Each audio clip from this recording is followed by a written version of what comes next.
This is the weekly lesson for study until September the 8th, 2024. Subject: the return to education. Deciding to go back to study at university sounded enthralling. It brought back memories of education when I was younger, being part of something. A time when we all knew for sure we were loved and affirmed by forming deeper friendships. As I work in the education sector, I am very aware of the changing face of teaching, but this was going to be interesting. To be on the other side of the classroom for a change, not the one in front of the class. It came as a bit of a shock to find that campus life was simply online. Opening a new tab on my browser is hardly the same as bursting through the university doors wearing too much aftershave and white socks in 1987. My first day arrived and I was feeling intrepid. It was something of a relief to find an internet room full of middle-aged, cynical, bitter-looking faces staring at me. I was expecting teenagers.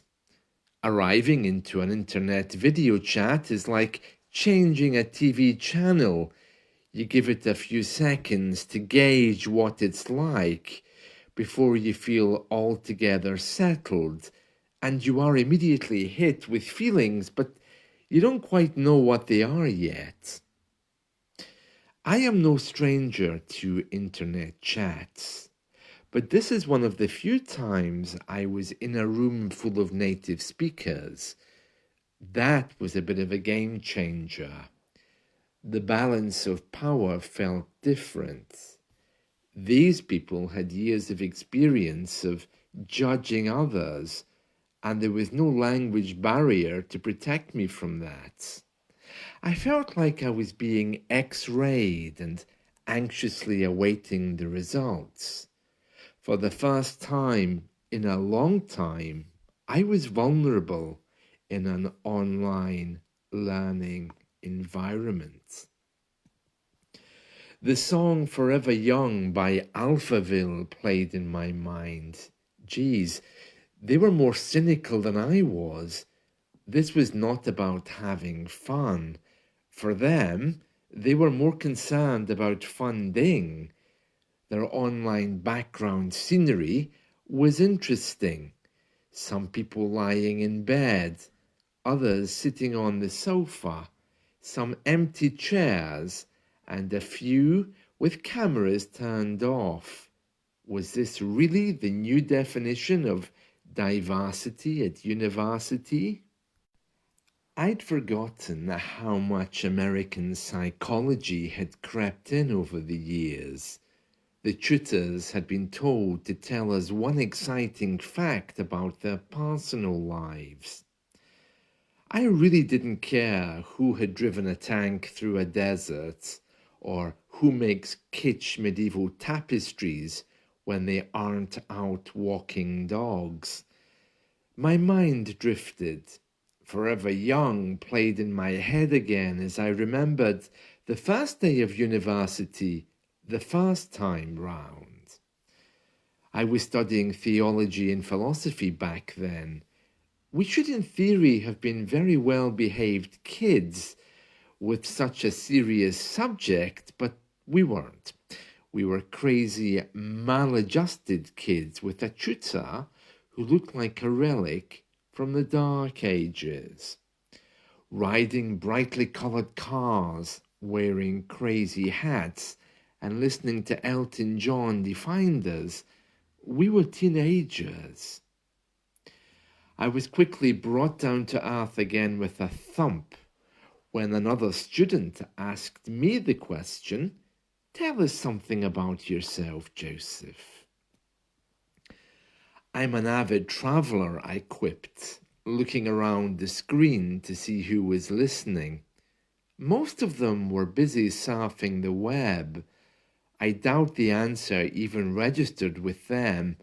And happily married, I quickly added. That last comment got the attention of a few people and clearly raised a few eyebrows. Great, she cackled ferociously. My first husband was like you, not the happily married bit, but I mean, he travelled. While she took another puff of the cigarette and then stubbed it out in the ashtray, blowing smoke in the air. What about you, Sonia? She said in a loud, gritty voice, moving her head around the screen to her next victim. Oh, by the way, are all of our lectures on Fridays? I have the grandchildren the rest of the week, she chortled. No one else seemed to care, except for one woman who kept sending me private messages to help her find stuff on the uni website while asking questions about Microsoft Teams. I'd forgotten how my role in group situations is always the helper, there to bring a bit of calm to panicking, hysterical women. We can meet after class, I quipped, just like last time. We had previously met online at the intro sessions a few days before. Suzanne was an interesting person. She carried an immense sense of tragedy and didn't have a clue about computers. Just like the kind of women who always seemed to find special places in my English classes by booking lots of packages and then self-predicting they will never pass exams. Then there were the others who kept asking me about times and lectures. I'm not sure what bit of "it's all online, there are no lectures" that they couldn't understand. Yes, I grappled with that as well. We just had to like it or lump it. We read, write, and then submit things. Like it or lump it, this was indeed university for older people. Fun meant going for blood tests and COVID vaccines. Like it or lump it was always the preferred idiom in my family growing up, and it simply means take it or leave it. It is one of those phrases that you can hear everywhere, especially when there is little choice in a decision which has to be made. My mother used to say, "You are having potatoes for dinner, like it or lump it. You don't want them? Fine, you can lump it then. In other words, starve." The one curious thing was how the tutors kept pleading with us to attend lectures. "I know we are all busy, but can we please try to get to lectures? You'll struggle if you don't."